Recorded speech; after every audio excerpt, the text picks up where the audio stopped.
कि 7 तरह के स्वप्न होते हैं और कौन सा स्वप्न सिद्ध होता है, कौन सा स्वप्न सही होता है और स्वप्न को किसको बताना चाहिए और किस मुहूर्त का स्वप्न कैसा सिद्ध होता है। उसी तरह ब्रह्म वैवर्त पुराण के अंतर्गत श्री कृष्ण जन्म खंड के अंतर्गत 77वें अध्याय में 32वें नंबर श्लोक पर लिख दिया श्री वेद व्यास जी महाराज कि अगर तुम सोए और सोते से ही अगर स्वप्न आ गया वो स्वप्न मान्य नहीं। रात्रि को सोए, रात के समय मध्याह्न में स्वप्न आ गया मान्य होगा, पर वो तुम्हें याद नहीं है, स्मरण नहीं है तब। और फिर कहा ब्रह्म मुहूर्त में अगर आपने कोई स्वप्न देख लिया और स्वप्न श्रेष्ठ है, किसी से नहीं कहा, तो वो स्वप्न 2.5 महीना 3 महीने में सिद्ध हो जाता है, सम्मुख में प्रकट हो जाता है स्वप्न की। हाँ, स्वप्न में अगर सांप दिख रहा है, स्वप्न में सर्प नजर आ रहा है, पान का पत्ता, तांबुल पान का पत्ता, उस पान के पत्ते पर एक लाल चंदन से सर्प बना और सर्प बनाकर उसका शिव मंदिर में स्पर्श कराकर बहते पानी में छोड़कर आ जाइए, सर्प दिखना बंद। स्वप्न में कभी नहीं दिख सकता सर्प का।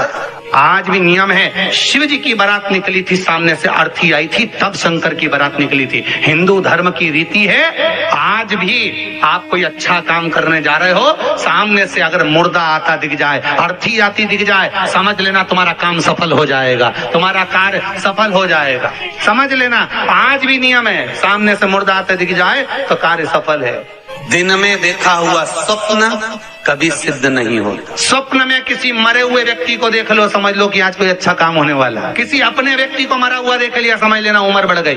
तो इसका मतलब ये नहीं है कि तुम शमशान के पास घर बना लो। हाँ, तुम्हारा क्या भरोसा, तुम सोचो सीवर वाला महाराज बोला है कि मुर्दे को देखो तो काम सफल होता है, तुमने कहा अपन मकान ही शमशान के पास बनाएंगे, अपन तो प्लाट ही में कर देंगे, तो वहां से रोज आता जाता मुर्दा ही मुर्दा दिखेगा। इनका क्या भरोसा। किसी एक भक्त ने एक प्रश्न लिखकर भेजा था कि हमारे स्वप्न में शंकर जी का शिवलिंग दिखता है तो कैसा होता। हमने कहा इतनी सी बात के लिए तो आपको प्रश्न करने की जरूरत ही नहीं, पुराण को देख लीजिए, ब्रह्मवेद का पुराण उठाइए और उसका श्री कृष्ण जन्म खंड निकाल लीजिए, उसका 77वां अध्याय निकाल लीजिए, 77वें अध्याय का 32वां श्लोक निकाल लीजिए। ब्रह्म मुहूर्त में तुमने देखा, सुबह का समय, तुम्हारी बुद्धि में, तुम्हारे विवेक में अगर शिवलिंग का दर्शन हो गया है। जिस बच्चे ने प्रश्न करा है, अगर वो कथा सुन रहा हो, वो कह रहा था कि हमारे गांव में लाइट नहीं रहती तो टीवी नहीं चलती, इसलिए मोबाइल पे सुनते हैं। तो मोबाइल पे अगर सुन रहे हो बेटा तो ध्यान करना कि अगर ब्रह्म मुहूर्त में शिवलिंग का दर्शन किया है तो जिस कार्य में आगे बढ़ोगे उस कार्य में तुमको मात्र 3 महीने में सफलता प्राप्त हो जाएगी। अगर शिवलिंग का दर्शन, शिवलिंग का दर्शन मात्र चाहे स्वप्न में हो चाहे हकीकत में हो, जीवन की सफलता देता है, वो सफलता प्रदान करता है।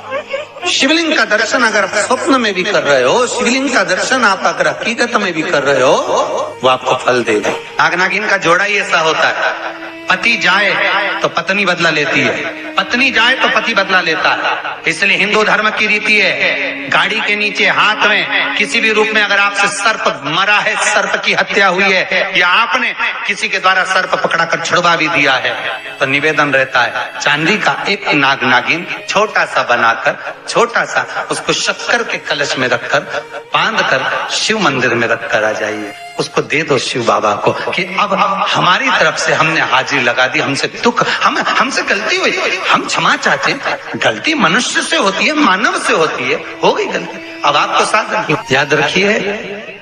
जिनको स्वप्न में सांप दिखते हो, सर्प नजर आते हो, या घर के बाहर या घर के अंदर बार बार सांप आते हो, तो भगवान शंकर की 5 लड़कियों का नाम लेकर पान के पत्ते पर चंदन से 5 सांप बनाकर शंकर भगवान को छुलाकर जिसको स्वप्न दिखते हैं उसके ऊपर से 21 बार उसार कर बहते हुए पानी में डाल दीजिए, स्वप्न में कभी सांप नहीं नजर आएंगे। जिनको रात में नींद नहीं आती हो, टेबलेट खाकर सोना पड़ता हो, रात भर नींद नहीं आ रही हो, कुछ मत करो, सोने के पहले भगवान शंकर की 5 लड़कियों का नाम 11-11 बार ले लो, पलंग पर जैसी पड़ो वैसी 11-11 बार नाम ले लो, आपको टेबलेट खाने की जरूरत नहीं पड़ेगी। ऐसी नींद आएगी कि सुबह 6 बजे भी उठना बड़ी मुश्किल से उठोगे तब उठना पड़ेगा, ऐसी चक्र नींद आती है। घर में सर्प आ रहा है, आस्तिक मुनि का स्मरण करिए। 5 लौंग, एक नाग नागिन का जोड़ा, छोटा सा, किसी भी स्थान पर ईशान कोण के अंतर्गत उसको थोड़ा सा खड्डा खोदकर 5 लौंग के साथ नाग नागिन के जोड़े को दबा दीजिए, मिट्टी पर डाल दीजिए।